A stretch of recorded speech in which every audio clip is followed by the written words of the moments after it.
Chapter 1. I suppose truly the only thing there is to say at any outset is that the world is dying, and I don't even think that means what I mean. It's a remarkably boring tragedy to discuss, and everyone already knows all of this. Everyone feels the same kind of guilt for all this black magic about us. I don't know how else to talk about these phone things anymore.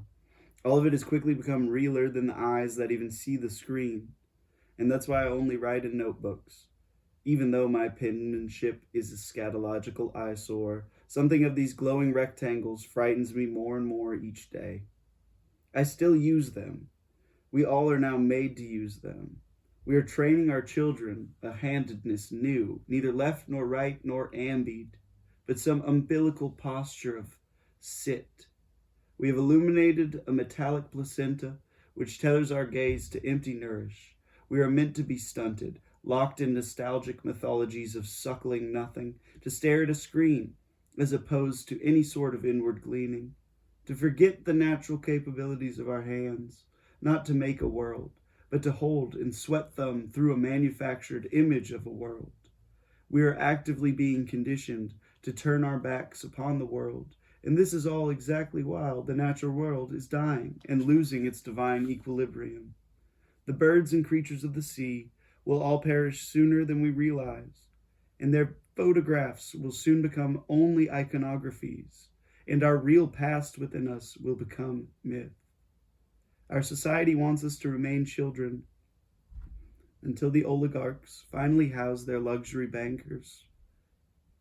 We are not meant to be this distracted, but they make us as isolated as possible. This is what rectangles do. Everything now is a box, and all our eyes have become tongues.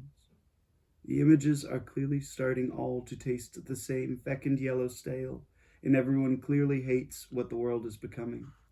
But what to do? And nobody really tells us ever what to do.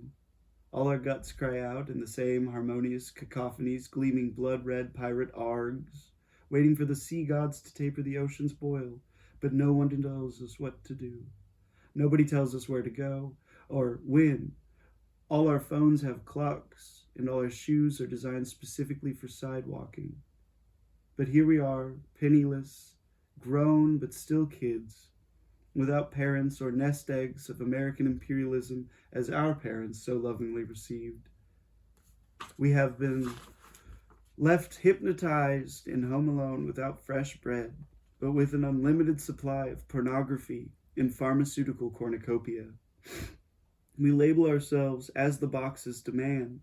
We too angle off into squares. We label ourselves to find some kind of path again, as nobody has taught us how to live.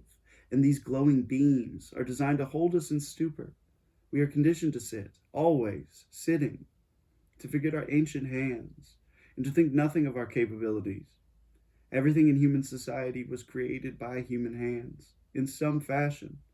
We are being trained into the delusion that we in fact don't even have hands, that they are illusory and phantom limbs, and every palm becomes reduced to a digit.